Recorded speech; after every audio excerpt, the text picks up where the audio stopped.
El gobierno propone desvincular las AFAP de la gestión directa de las cuentas individuales de los trabajadores. Esto fue noticia hace una semana y hoy lo vamos a analizar en la eterna vigilancia.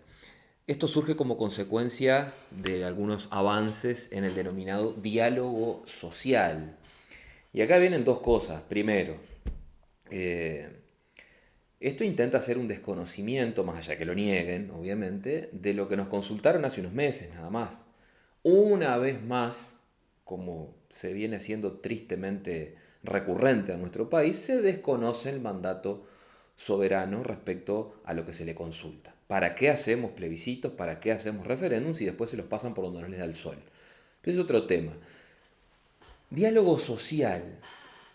El adjetivo social a algo termina siendo la negación, el antónimo del concepto, ¿no? Como se habla de justicia social, y bueno, es la antijusticia, es la injusticia social, ¿no? Porque parte de la base de la lesión de derechos de otros para supuestamente cumplir un fin redistributivo. Siempre es la negación del término, ¿no? Y bueno, y acá lo mismo, diálogo social, no existe tal cosa como el diálogo social. Es el manto que se le pone, que suena muy lindo, todo lo social suena precioso, para que se haga lo que el gobierno quiere, ¿no? En definitiva es eso. Y en esta propuesta que se hace de las AFAP, este gobierno tiene un problema filosófico, ideológico, con las AFAP, con todo lo que es privado, porque precisamente es un lugar donde no tienen lugar para echar mano, ¿no? Hace poquito, el 1 de abril, se cumplieron 30 años de la vigencia del régimen mixto que creó las administradoras de fondos de ahorro de pensión para los trabajadores. Veamos rápidamente en qué consiste este sistema, dicho muy rápidamente, obviamente, porque es más complejo, pero lo que prevé el sistema es un sistema mixto, en el cual los trabajadores en el Uruguay, aquellos que superan a valores de enero de este año, a partir de los 96.279 pesos nominales, ingresan a lo que se llama el sistema mixto. Hoy cada uruguayo, cada trabajador aporta un 15% de su salario a la mal llamada seguridad social. No existe tal cosa como la seguridad social. Es insegura y es antisocial. Vamos a hablarlo en unos minutos a eso. Pero decía, aporta el 15%, 7,5% al sistema de reparto o de solidaridad intergeneracional o el sistema estatal, y el otro 7,5 al ahorro individual en estas administradoras de pensión. Acá lo que hay que ver es, bueno, si empezó a trabajar la persona a partir del 1 de diciembre del 23, el 10% va al BPS y el 5% a la AFAP. Después hay que ver también si se hizo uso de la opción del artículo 8. Hay que ver si es 50 y 50, porque sin la opción del artículo 8, hasta los 96.279 pesos, que dijimos que es el monto por el cual se ingresa el mixto, si no se hizo uso de la opción del artículo 8, hasta ese monto va todo el aporte al BPS y el remanente, sobre el remanente, se aporta a la FAP. Hasta ahí los dos sistemas. Ahora, ¿cuál es la diferencia entre uno y otro?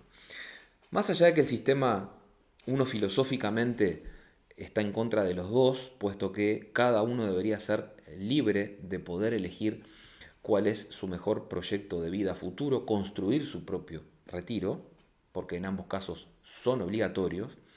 Hecha esta primera aclaración, decimos que el segundo de los sistemas, con los bemoles que tiene y con las críticas que se le pueden hacer, es un sistema individual, propio de cada uno, donde la futura jubilación va a responder al ahorro individual que hizo esa persona. Prometer que el monto de las jubilaciones va a cambiar por el hecho de cambiar el sistema jubilatorio es mentira, es falso, es la promesa de hacer magia, es escribirle la cartita a los Reyes Magos. No va a pasar eso. En un esquema de ahorro individual, para que la jubilación sea buena, lo que hay que mejorar es el nivel de salarios, que esa es otra discusión que va por otro tema y que tiene que ver el nivel de los salarios con el stock de capital acumulado que tenga una sociedad, con la capacidad de ahorro que haya en una sociedad que permita invertir, que es lo que va a mejorar el stock de capital, que es lo que va a permitir tener mayor productividad, por ende, mayor nivel de salarios y más empleo.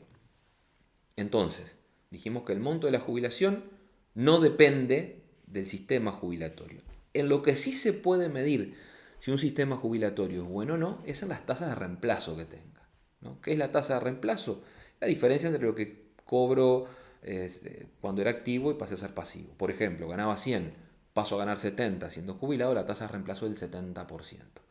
Eso sí, ahí hay que ir al sistema chileno, que es un sistema pleno, no mixto, como el uruguayo, pleno de ahorro individual, sistema que se creó en el año 80 y que tiene, más allá de todas las críticas emocionales, no racionales, que tiene el sistema, es el que posee las mayores tasas de reemplazo de la región. Por ende, es el sistema más exitoso, que además se compone de tres pilares. Un pilar de ahorro obligatorio, en donde al trabajador se le extrae el 10% de sus ingresos. Un segundo pilar de ahorro opcional, voluntario. Puedo pedir que en vez de retenerme el 10 me retengan un 10 más, un 5% más, de modo tal de poder mejorar mi capital ahorrado en mi cuenta individual. Y un tercer pilar solidario, que le llaman, que es aquellas situaciones excepcionales en la sociedad que van con cargo a rentas generales. Ahora, este sistema muchas veces se critica porque es el sistema que se hizo en la dictadura de Pinochet y son todos discursos emocionales, pero no se ingresa al kit de la cuestión, que es si es exitoso o no, si las tasas de reemplazo son buenas o no. Pero bueno, olvidémonos de los chilenos por un rato y vayamos a otra experiencia que hubo exitosa en el mundo, que fue la reforma que impulsó Margaret Thatcher en los 80 en Inglaterra. Se hizo una consulta popular, la mayoría de la gente eligió el sistema de ahorro individual y los resultados mejoraron, la evidencia está a la vista. Pero decía, este sistema, el de las AFAPs, le garantiza que cada uno va a tener una cuenta de ahorro individual, que es propia, hay derechos de propiedad. Mucho o poco, bueno, dependerá de lo que cada uno gane en su vida activa, pero es de cada uno. Si uno se muere, el día de mañana ese ahorro acumulado va a pasar a sus herederos. Por el contrario, el sistema de reparto, el sistema del BPS, el sistema estatal de solidaridad intergeneracional, es un sistema que es una gran estafa, es una estafa al trabajador. Los trabajadores que aportan a este sistema no están ahorrando para su jubilación, no aportan, pagan impuestos, que no es lo mismo. El sistema jubilatorio del BPS es una gran estafa piramidal, un esquema Ponzi, en el cual se necesita que los activos de hoy están echando plata en una gran olla y el Estado lo que hace es echar mano ahí y paga a los pasivos de hoy.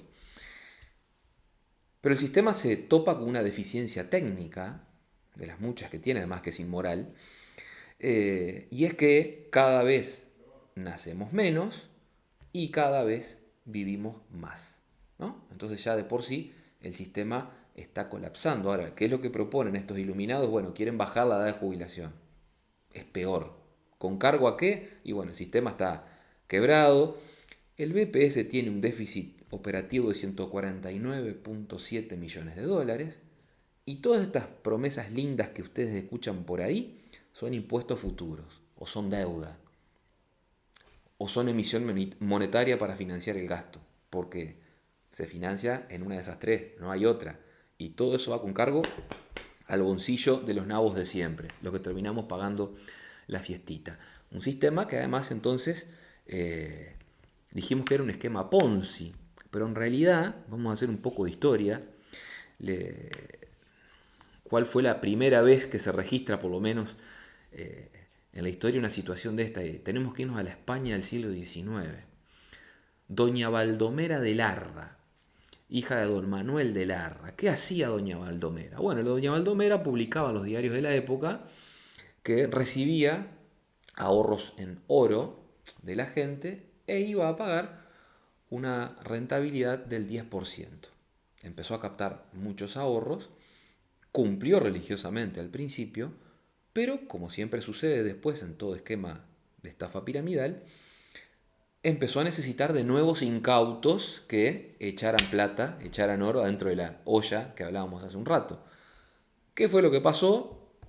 No pudo cumplir, se tuvo que ir de España, tuvo ocasión de leer pasajes del expediente penal que se le formó a doña Baldomera, fue capturada en Francia a la salida de un teatro y decía no ser quien realmente era. Imagínense en esa época, no había pantallas digitales, no había nada, ¿no? Bueno, finalmente es juzgada en España y absuelta en segunda instancia, con una ingeniería jurídica de la defensa brillante. ¿Por qué fue absuelta? Y bueno, porque en la España del siglo XIX las mujeres casadas no podían ejercer el comercio si no era con la autorización de sus respectivos esposos, so pena de ser nulos absolutamente los actos que celebraban. Entonces, fue absuelta por esa razón. Curiosamente a doña Baldomera la salvó el patriarcado, ¿no? Pero bueno, el BPS en el sistema jubilatorio hace lo mismo que doña Baldomera. ¿Ah? Es una estafa al trabajador. Y es curioso que nosotros acá seguimos pidiendo cada vez más Estado, más BPS. Y bueno, somos una suerte de síndrome de Estocolmo, ¿no? Pero bueno, será para otro análisis y que lo haga alguien que tenga más capacidad que yo para ese tipo de análisis. Pero lo cierto es que debemos transitar hacia esquemas que respeten mucho más el ahorro individual. No existe tal cosa como una ficha a nombre de cada uno del BPS. Si yo voy hoy al BPS y pregunto, en la cuenta de Fernando, ¿cuánta plata tengo ahorrada el día de hoy? No existe, cero, no hay nada, ya se lo gastaron. Lo mismo que en la caja profesional, que en la caja bancaria. Es el mismo esquema, la misma joda. ¿Ah? Lo que pasa que, claro, ahora, si uno viera a su vecino haciendo lo que hace el BPS con el sistema de reparto, no tardaría ni un minuto en ir a denunciarlo a la policía, ¿no? Bueno, lo que pasa es que acá el que estafa es el que pone las reglas para juzgar, entonces no pasa nada y vivimos en lo que vivimos. Entonces, es una muy mala noticia esta propuesta de desvincular a las AFAP de la dirección de las cuentas de ahorro individual. Los ahorros deben ser individuales, deberían ser voluntarios, no obligatorios, ese es otro tema, pero desde esta columna hago votos para enterrar en el cajón y tirarlo hasta el séptimo subsuelo del infierno del sistema de reparto, que es algo que no debería haber existido nunca, que tuvo su origen en la Alemania de Bismarck. Nos tenemos que ir a la década del 80 del siglo XIX, que fue lo que hizo este bandido de Bismarck, ¿no? Creó este sistema con edad de jubilación a los 65 años, pero claro, la gente hace más de 140 y pico de años vivía, la expectativa de vida era mucho menor, es decir, no se llegaban a jubilar, o si se jubilaban se morían enseguida. Eso le permitió a los estados hacer caja de una manera fenomenal y les permitió tirar platas y ampliar el estado de bienestar, todo lo que ya conocemos que es lo que nos condena a la pobreza, ¿no? O sea que un sistema que no debería existir, ¿ah? Y hay que dar la batalla cultural para difundir estas cuestiones. Así que bueno, esperemos que esto sea solo un trascendido y no se pueda llevar a cabo. Es importante que cada uno dé la batalla en su metro cuadrado para difundir estas ideas. En el final los invito a visitar mi página web, fernandodotti.com. Los invito, si este video fue de vuestro agrado, a darle un me gusta, a seguirnos. Gracias a quienes se están sumando, que permiten darle mayor difusión a estas ideas. Les comento que el próximo 8 de mayo vamos a estar en la ciudad de 33 presentando mi último libro, El significado de la caridad. Así que bueno, si algunos de los amigos que nos están viendo del otro lado son de las tierras del Olimar, los esperamos a la hora 19:30 en un evento que está organizado por Difusora 33 de dicha ciudad. Como siempre decimos en el final, es posible un futuro mejor. Ese futuro existe solo si es liberal. Gran abrazo.